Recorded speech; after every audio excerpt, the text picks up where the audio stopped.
សួស្តីបងប្អូនអរគ្នាស្វាគមន៍បងប្អូនអរគ្នាទៅចូលមកកាន់វីដេអូរបស់ខ្ញុំអ្នកនរគ្នាមួយចំនួននៅពេលដែលបងប្អូនគ្រប់គោលការណ៍ 1000 subscriber និង 4000 ម៉ោងឬក៏យើងនិយាយសាមញ្ញថាពេលបងប្អូនទាំងអស់គ្នាស្នើបើក monetize ហើយ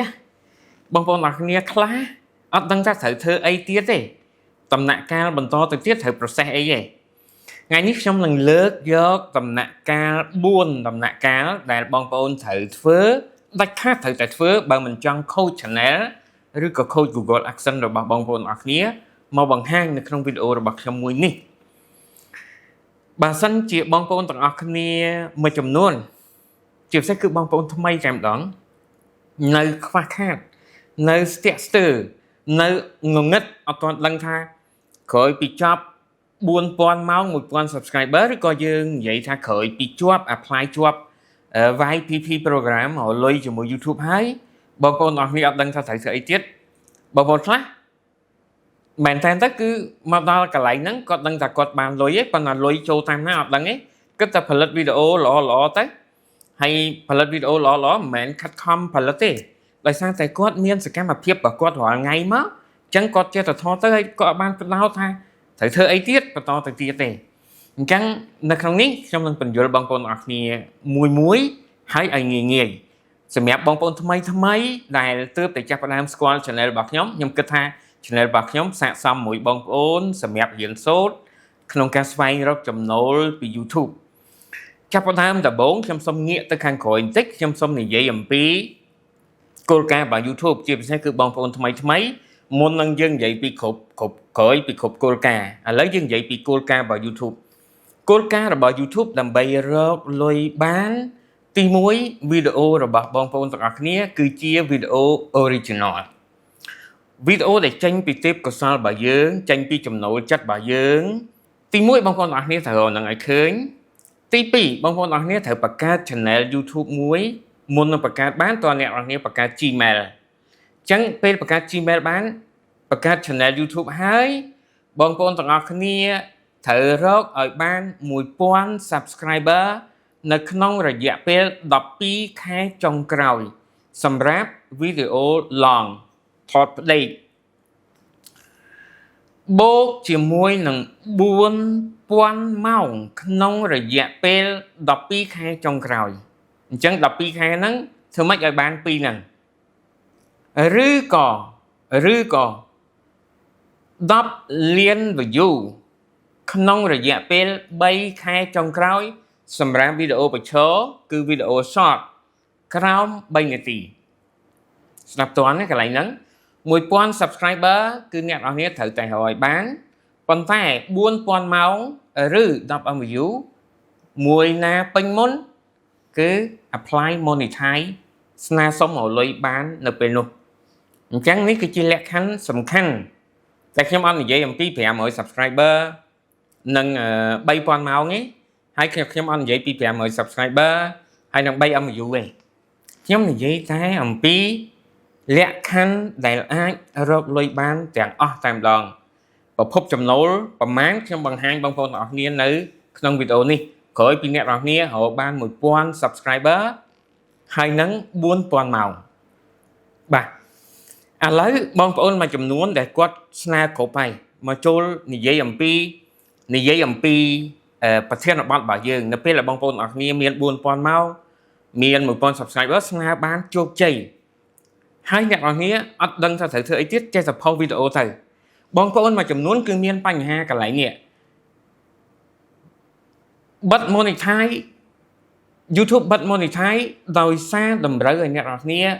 មាន pin code ផ្ញើមកតាមណា pin code ជាអីខ្ញុំនឹងបញ្យល់បងប្អូនទាំងអស់គ្នា pin code គឺជាលេខកូដ6ខ្ទង់ដែល YouTube ឬក៏ក្រុមហ៊ុន Google ផ្ញើមកឲ្យយើងតាមរយៈប្រៃសណីដែលយើងអាចទៅបើកនៅប្រៃសណីឬក៏មានមធ្យោបាយយ៉ាងណាតាក់ទងជាមួយនឹងប្រៃសណីដើម្បីឲ្យយើងទទួលបាន pin code 6ខ្ទង់នោះដែលជា pin code របស់យើង pin code 6ខ្ទង់នោះបើសិនជាបងប្អូនទាំងអស់គ្នាបញ្ចូលខុសក៏គិតថាអ្នកនរគ្នាខុសម្ដងហើយអញ្ចឹងកន្លែងហ្នឹងបងប្អូនទាំងអស់គ្នាត្រូវប្រយ័ត្នហើយ pin code នោះ បើយករបស់ខ្ញុំទៅដាក់អ្នកនរគ្នាក៏អត់បានយកអ្នកផងអ្នកនរគ្នាមកដាក់បញ្ចូលរបស់ខ្ញុំក៏អត់បានអូខេអ្នកនរគ្នាណាខ្លះដែលមានបញ្ហា error នៅ step ទី2នេះ error ទាំង step ទី3កំពុងតែបើក monetize ប៉ុន្តែស្រាប់តែមក error នៅ step ទី2គឺដោយសារតែបើក monetize ហើយបងប្អូនទាំងអស់គ្នាអត់បានបញ្ចូល pin code បាទអញ្ចឹងនេះគឺជាបញ្ហាចម្បងនៃវីដេអូរបស់ខ្ញុំមួយនេះដែលខ្ញុំបញ្យល់ថាអ្នកនរគ្នាត្រូវធ្វើអីអូខេអញ្ចឹងអ្នកនរគ្នានឹងឃើញក្រោយពីអ្នកនរគ្នាចាប់ផ្ដើម apply monetize ហើយអ្នកនរគ្នានឹងមាននឹងទទួលបាន email មួយនេះ welcome to YouTube program ណាអ្នកអាចរកប្រភពចំណូលបានអីខ្លះនៅក្នុងហ្នឹងគេដាក់ថាយើងអាចរកប្រភពចំណូលពី ad ការផ្សាយពាណិជ្ជកម្មនៅលើវីដេអូរបស់យើងអាចរកប្រភពចំណូលពីអ្នកដែលគាត់ទិញ account YouTube ដោយមិនឲ្យ load ពាណិជ្ជកម្មពេលមើលវីដេអូរបស់យើងគឺ YouTube ចែកលុយនឹងមកដែរយើងអាចរកចំណូលពី channel membership បងប្អូនណាដែលគាត់មានវីដេអូល្អសម្រាប់តែ member មើលទេជាមេរៀនកលឹះពិសេសសម្រាប់ member មើល member បង់លុយមកគឺចូលមកយើង super chat គេអាចទិញលុយទិញ chat ហើយផ្ញើមកឲ្យយើងពេលយើង live វីដេអូផ្សេងsuper sticker ផ្ញើ sticker ជាលុយមកយើង super thank ផ្ញើជាលុយមកយើងហើយនឹង YouTube shop បងប្អូនទាំងអស់គ្នាអាចដាក់លក់ទំនិញរបស់អ្នកនរគ្នានៅលើ YouTube បានទៀត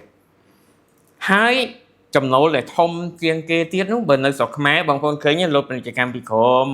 sponsor អីផ្សេងហ្នឹងអាហ្នឹងគឺជាប្រភពចំណូលធំមួយទៀតឥឡូវយើងទៅនិយាយអំពីប្រភពចំណូលពី YouTube ទាំងមិញនេះដែលខ្ញុំលើកឡើងបាទអញ្ចឹងបន្ទាប់ពីហ្នឹងទៅអ្នកនរគ្នានឹងទទួលបាន email ហ្នឹងមកតើអ្នកនរគ្នាត្រូវធ្វើអីបន្ទាប់ពីអ្នកនរគ្នាទទួលបាន email ហ្នឹងមកអ្នកនរគ្នាត្រូវទៅបើកវាទៅ turn on ពាណិជ្ជកម្មទាំងអស់នៃវីដេអូរបស់បងប្អូនទាំងគ្នាអ្នកនរគ្នាក៏ click turn on មកគឺវានឹងសួរបងប្អូនថាអូខេទាំងអស់ហេ yes ទាំងអស់